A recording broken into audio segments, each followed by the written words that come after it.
बोलो विष्णु भगवान की जय। योगिनी एकादशी भगवान विष्णु को अति प्रिय है। इस एकादशी को करने से समस्त कार्य बन जाते हैं। भगवान श्री कृष्ण ने युधिष्ठिर को इसकी कहानी सुनाई, जो इस प्रकार है।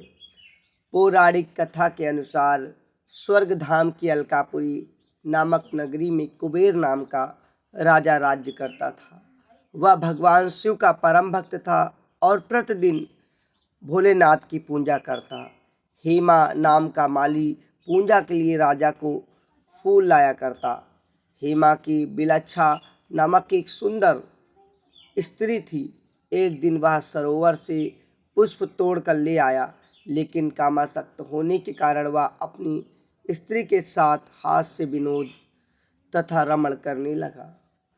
इसमें इतना ज़्यादा बिजी हो गया कि दूसरी तरफ दोपहर हो गई। कुबेर नामक राजा भगवान शिव की पूजा करने के लिए राह देखता रहा, लेकिन माली नहीं आया।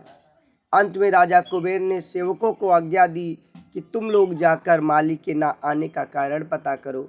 पता नहीं किस मुसीबत में माली होगा, क्योंकि वह अभी तक पुष्प लेकर नहीं आया। भगवान भोलेनाथ की आराधना और पूजा हमारी रह गई है। सेवकों ने कहा, महाराज, हमने उसके पास जाकर देखा है, वह पापी अति कामी है, अपनी स्त्री के साथ हास्य विनोद कर रहा है। ये सुनकर कुबेर क्रोधित हो गए और उसे बुलाया। हे माली उपस्थित हुआ। राजा कुबेर ने क्रोध में आकर कहा, तू मेरे परम पूज्य ईश्वरों के ईश्वर श्री भोलेनाथ का अनादर किया है, इसलिए मैं तुझे श्राप देता हूँ कि तू स्त्री का वियोग सहेगा और मृत्युलोक में जाकर कोढ़ी हो जाएगा। कुबेर के श्राप से हेमा माली का स्वर्ग से निष्कासन हुआ। वो तुरंत धरती पर गिर गया। भूतल पर पहुँचते उसके शरीर में श्वेत कोढ़ हो गया। उसकी स्त्री भी उसी समय गायब हो गई। मृत्युलोक में आकर माली के ऊपर दुखों का पहाड़ टूट पड़ा। स्वर्ग के सुख में रहने वाला माली अब दुखों के पहाड़ में फंसा इधर उधर जंगल में भटकता रहा। किसी दिन अन्न मिलता, किसी दिन जल मिलता ही न मिलता। रात्रि को नींद भी ना आती। भगवान शिव की पूजा से प्रभाव से उसके पिछले जन्म का याद और ज्ञान रहा। घूमते घूमते एक दिन वो माली मार्कंडेय ऋषि के आश्रम में पहुंच गया, जो ब्रह्मा से भी अधिक वृद्ध थे, जिनका आश्रम ब्रह्मा की सभा के समान था। हेम माली वहां जाकर उनके पैरों में गिर पड़ा। उसे देखकर मार्कंडेय बोले, तुमने ऐसा कौन सा पाप किया है जिसके प्रभाव से तुम्हारी ये हालत हो गई। हेम माली ने सारा वृतांत महर्षि मार्कंडेय को सुना दिया। ये सुनकर ऋषि बोले, निश्चय ही तूने मेरे सम्मुख सत्य वचन कहे हैं, इसलिए मैं तेरे उद्धार के लिए एक व्रत बताता हूँ। यदि तू आषाढ़ मास के कृष्ण पक्ष की योगिनी नामक एकादशी का विधि पूर्वक व्रत करेगा तो तेरे सारे पाप नष्ट हो जाएंगे।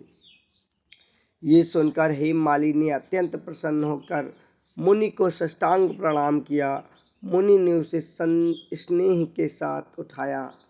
हेम माली ने मुनि के कथन अनुसार विधि पूर्वक योगिनी एकादशी का व्रत किया।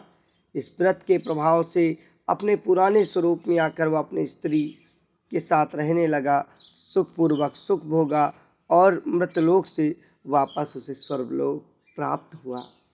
कहते हैं इस एकादशी को व्रत करने वाला और भगवान विष्णु की आराधना करने वाले के सभी कष्टों को भगवान विष्णु हर लेते हैं और दुखों के दलदल से निकालकर सुखों के सागर में गोताखोरी लगाने और आनंद से रहने का वरदान देते हैं। इस कथा को पढ़ने और सुनने से 88,000 ऋषि मुनियों की तपस्या के बराबर पुण्य मिलने का जिक्र है। अतः आप इस वीडियो को अपने इष्ट मित्रों को सुनाने के लिए भेजें, ताकि उनके सुनने से आपको पुण्य मिले। आप इस वीडियो को अगर सुन रहे हैं तो कुछ पुण्य तो हमें भी मिल रहा होगा।